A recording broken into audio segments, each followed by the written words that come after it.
जय हिंद साथियों, आशा है आप सभी ठीक होंगे। साथियों, यदि आप भी बीएड धारी हैं, अर्थात आपने बीएड कर रखा है और भूलवश 1 to 5 अथवा प्राइमरी सेक्शन के शिक्षक की नौकरी की सोच रहे हैं, तो भूल जाइए। आपके लिए बेहद ही निराशाजनक भरी न्यूज लेकर आया हूं। साथियों, चैनल में नया है तो चैनल को सब्सक्राइब करके वीडियो को लाइक और दोस्तों तक शेयर करके उनके साथ भी अपनी बातों को या मेरी बातों को शेयर करिए। आइए देखते हैं क्या है पूरा मामला। साथियों, एक नोटिफिकेशन निकल करके आया है जो आपके लिए बेहद ही निराशाजनक है।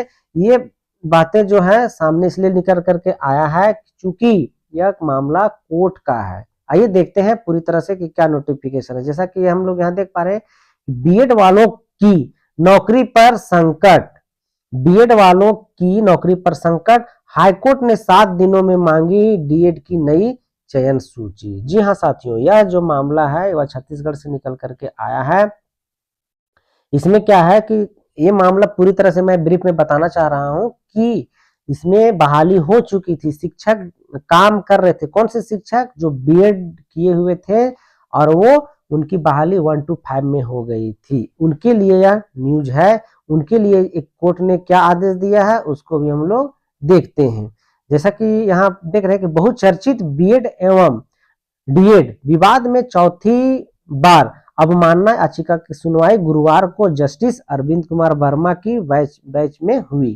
कोर्ट द्वारा अंतिम अवसर प्रदान करते हुए 7 दिनों के भीतर डीएड धारियों का नया सिलेक्शन लिस्ट जमा करने को कहा गया। अर्थात इसका केस का एक ही मामला था। इसमें 1 to 5 में बीएड वाले आ गए थे, उनको हटा करके एक सप्ताह के अंदर डीएलएड वालों को, डीएड वालों को सिलेक्शन करने के लिए बोला गया। अगली सुनवाई जो है वो 10 दिसंबर को होगी, अर्थात अगला डेट जो है वो 10 दिसंबर को रखा गया। कोर्ट की इस सख्ती के बाद अब लगभग तय माना जा रहा है कि 3000 के करीब बीएड डिग्रीधारियों की नौकरी चली जाएगी, अर्थात वे नौकरी कर रहे हैं।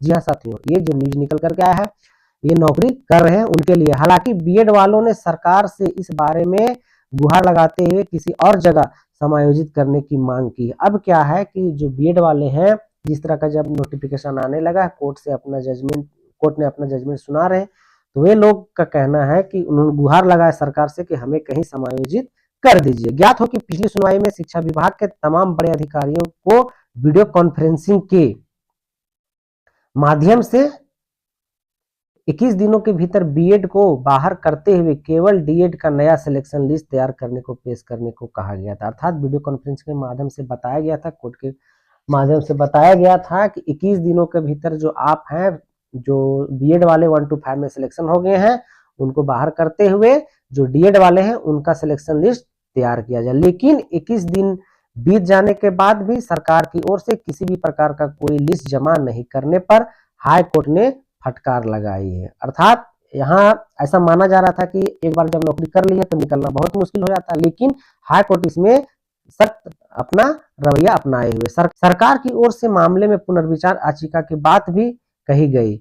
हाई कोर्ट ने सभी कारणों को सुनने के बाद सरकार द्वारा पेश हुए वकील को फटकार लगाते हुए कहा कि केवल समय बर्बाद किया जा रहा है। कोर्ट ने अंतिम समय देते हुए 7 दिनों में लिस्ट तैयार करने को कहा है। अर्थात जब वकील इसकी सुनवाई हुए थे तो उनको सीधा सीधे कह दिया गया कि आप टाइम बर्बाद कर रहे हैं, टाइम वेस्ट कर रहे हैं, सीधा सा 1 सप्ताह के अंदर तैयार किए।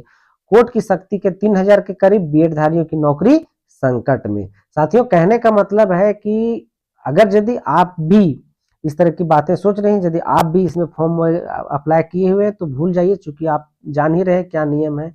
अब यहाँ कहता है कि मेहनत से नियमता नियुक्ति पाई, दोष क्या है? ये बातें कौन कह रहे हैं? जो 6 to 8 वाले बीएड वाले जो बहाली हो गए थे। क्या बोले हम लोगों ने? इस बारे में बीएड वाले ने सरकार से नौकरी बचाने की गुहार लगाई है।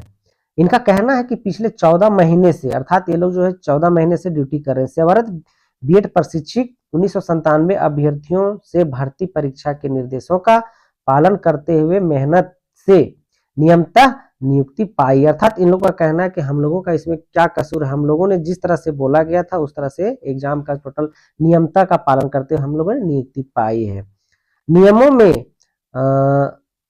अप्रत्याशित परिवर्तन की वजह से पदमुक्त कर दिया जाना संतोषजनक नहीं है या नियमानुकूल नहीं है। दरअसल बीएड अर्थात जिसको हम लोग बैचलर ऑफ एजुकेशन बोलते हैं, योग्यता धारक को सहायक शिक्षक पद के लिए अदालत ने अयोग्य माना है। अर्थात ये जो बातें हैं कि अदालत ने सीधा सीधी कह दिया है कि जो 125 में बीएड के छात्र नहीं आ सकते हैं। तो इसी से रिलेटेड यह वीडियो है। तो दोस्तों आप देखिए आगे क्या होता है, चूंकि कोर्ट सख्त रवैया अपनाए हुए है इसमें, बाकी देखा जाएगा क्या है नहीं है। लेकिन अगर यदि आप भी इस तरह की बातें सोच रहे हैं तो थोड़ा टेंशन वाली बातें होती है। तो चैनल में बने रहने के लिए आपका बहुत बहुत शुक्रिया। आगे इस तरह का और भी वीडियो पाने के लिए चैनल को सब्सक्राइब कर लीजिएगा। और अभी तक के लिए इतना ही। थैंक यू, धन्यवाद।